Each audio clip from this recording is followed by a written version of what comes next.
Magbubukas ng panibagong oportunidad para sa mga job seeker ang Camarines Republic Employment Service Office o CAMSERPESO sa pamamagitan ng isang local recruitment activity sa Huwebes, Pebrero 26. Isasagawa ito sa Peso Camarines Sur New IT Building Capital Complex, Cadlan-Pili, Camarines Sur sa pakikipagtulungan sa isang manpower outsourcing company. Store crew para sa isang kilalang convenience store ang job position na maaaring applyan ng mga job seeker.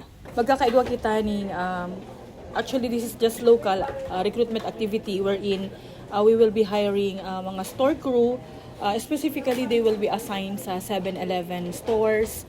So dakol na mga kaipuhan kasi different branches kang 7-Eleven na kung sain kaipuhan ng mga service store crew like itong mahandle ka mga kumbaga si mga pan-display, si mga products, and at the same time, syempre, kabali na dyan itong customer service, dapat si mga ma-apply igwaning kinaapod ng customer service qualifications, like for example, pag-greet pa lang duman sa mga customers tinda, and at the same time, itong pag-handle ninda kang cash and inventories. So, kumbaga, multi-skill ini bako lang pag sinabing store crew, saro lang ang sa nagigibuhon. So, they should be multi-skills kasi uso nang ngunyan iyan na bako lang saro ang dapat aram.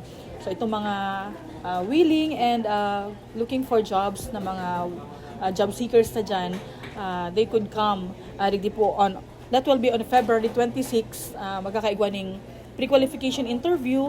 And then si mga qualified, syempre, igwasin taning training. And at the same time, dapat fit to work.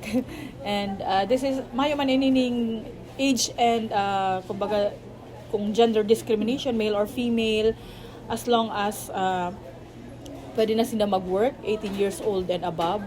And pwede din ining part-time job, katong mga, like for example, nagkaklase, may mga shiftings.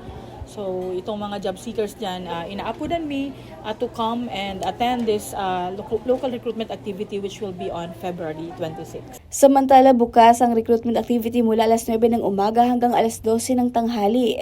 Kailangan lamang magdala ng updated resume at magtungo sa venue sa taktang oras.